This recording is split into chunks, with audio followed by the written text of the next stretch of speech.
بسم الله الرحمن الرحيم وما كان الله ليضل قوما بعد إذ هداهم حتى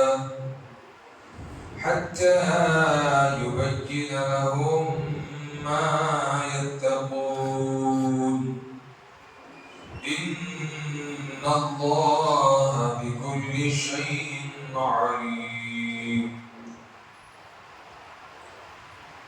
اور اللہ عز و جل کی شان میں کہ وہ ایک گروہ کو ہدایت دینے کے بعد گمراہ کرتے ہیں جب تک ان کو وہ چیزیں نہ بنا دے جن سے وہ پرہیز کریں. بلا شبہ اللہ عز و جل ہر چیز کا جاننے والا ہے. یعنی اللہ تعالیٰ کا یہ طریقہ ہے کہ وہ ہدایت نازل فرماتا ہے اور ان باتوں کو واضح فرما دیتا ہے جن سے لوگوں کو بچنا چاہیے.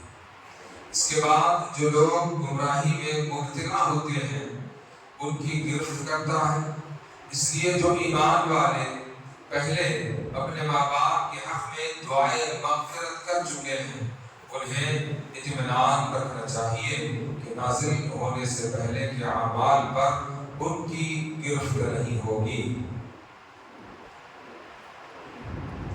إن الله له ملك السماوات والأرض يحيي ويميت وما لكم من دون الله من ولي ولا نصير. صدق الله العظيم. بلا شبہ آسمانوں اور زمین کی ساری بادشاہت اللہ عز و جل ہی کے لیے ہے.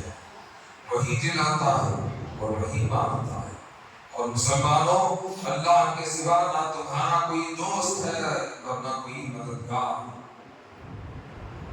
یعنی اللہ تبارک و تعالیٰ کی یہ شان ہے کہ وہی آسمان و زمین اور ساری کائنات کا مالک ہے اور وہی مارتا ہے اور جلاتا ہے.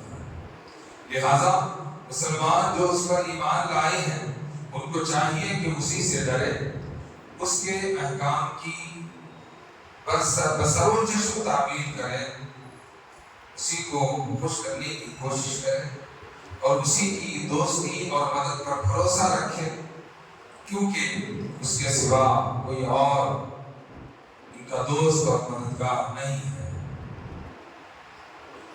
جیسا کہ پچھلے آیات بینات میں اپنے اکابرین کے مغفرت کی دعا جن میں مشرکین بھی شامل تھے ان کے حق میں دعا کرنے کے تعلق سے اللہ تبارک و تعالیٰ کے احکام نازل ہوئے کہ روکا گیا کہ مشرکین کی کافروں کی مغفرت کی دعا نہ کریں اس لیے کہ وہ مغفرت کے قابل نہیں ہیں.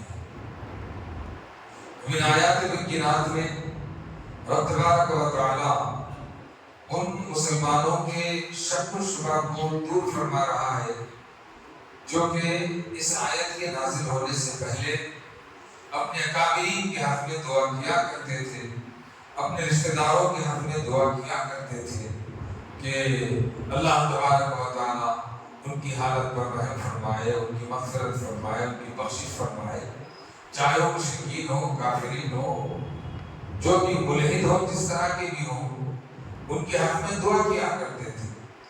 تو انہیں روکا گیا کہ ان کے حق میں دعا نہ کریں اس لیے کہ شرک بہت بڑا گناہ ہے جو اللہ کو ناپسند ہے, کفر گناہ عظیم ہے جو اللہ عز و جل کو ناپسند ہے, جو اللہ کو ناپسند ہے. اور جنہوں نے اپنی زندگی میں اللہ کی ناپسندگی کے اعمال کیے ہیں ایسوں کے حق میں بخشش کی دعا نہ کریں. تو جب یہ حکم آ گیا تو ان کے دل میں خیال پیدا ہوا کہ ہم اتنے دنوں تک دعا کرتے رہے, ہمارا کیا ہوگا. ایک تو یہ بات کہ ہمارا دعا کرنا اللہ کی نظر میں غضب کا باعث بنے گا کہ رحمت کا باعث بنے گا. دوسری بات یہ کہ جو ہے رشتہ داریاں ہیں، تعلقات ہیں، ساتھ میں رہتے ہیں، اٹھتے ہیں، بیٹھتے ہیں، چلتے ہیں، پھرتے ہیں، لینا دینا ہے، کاروبار ہے، یہ سب چیزیں ہیں. ہم ان کے حق میں دعا نہیں کریں گے تو تعلقات کا کیا ہوگا، بزنس کا کیا ہوگا، معاملات کا کیا ہوگا، لین دین کا کیا ہوگا. اس طرح کے خیالات انہیں ستانے لگے. تو اللہ تبارک و تعالیٰ نے اس بات کو واضح فرما دیا کہ جو پہلے گزر چکے ہیں ان کے حق میں جو تم نے دعائیں کی ہیں، کب تک دعائیں کی؟ اس آیت کے نازل ہونے سے پہلے تک جو دعائیں کی ہیں اس کے بابت میں اللہ تبارک و تعالیٰ پوچھ نہیں فرمائے گا. اس لیے پوچھ نہیں فرمائے گا کہ دین اسلام کے آنے سے پہلے جو لوگ حق پر رہے مگر ان کے زمانے میں کوئی رسول نہیں آیا، انہیں دین نہیں ملا، رسول نہیں ملا، ایمان نہیں ملا، تو ایسے لوگوں کی موت کو فطرت کی موت کہتے ہیں. تو ایسے لوگوں سے بھی اللہ تبارک و تعالیٰ رحم کا معاملہ فرمائے گا. اور جب کہ تمہیں حکم پہنچ گیا ہے اس کے بعد دعا نہ کرو. اب تک جو کر لیے وہ کر لیے، اس کے بعد دعا نہ کریں. تو جو خیال تمہارے دل میں آ رہا ہے اس کے متعلق اللہ نے فرمایا ان اللہ لہ ملک السماوات والارض. اللہ نے فرمایا کہ بے شک آسمان اور زمین کی ساری بادشاہت اللہ ہی کے لیے. ہر سیاہ و سفید، ہر ذرہ ذرہ اللہ تبارک و تعالیٰ کے اختیار میں، اس کی قدرت میں، اس کے ایک اشارے میں. دنیا کی معاملات، لین دین، یہ کیسا ہوگا، وہ کیسا چلے گا، اس کا بائی کارڈ، اس کا بائی کارڈ، اس کو ہٹاؤ، اس کو نکالو، سب دنیاوی تھکوس لے. حقیقت اللہ کی طرف. اللہ پاک فرماتا ہے کہ جب تم میرے ہو گئے ہو، ماں سوا میرے تمہارا ذہن کسی اور کی طرف نہیں جانا. اس لیے نہیں جانا کہ میں موت و حیات کا مالک میں ہوں، میں زندگی دیتا ہوں، میں موت دیتا ہوں، میں رزق دیتا ہوں، میں بیمار کرتا ہوں، میں شفا دیتا ہوں. اللہ فرماتا ہے جو کچھ ہے وہ مجھ سے. تو تمہیں اپنے تعلقات کی، معاملات کی فکر کرنے کی ضرورت نہیں ہے.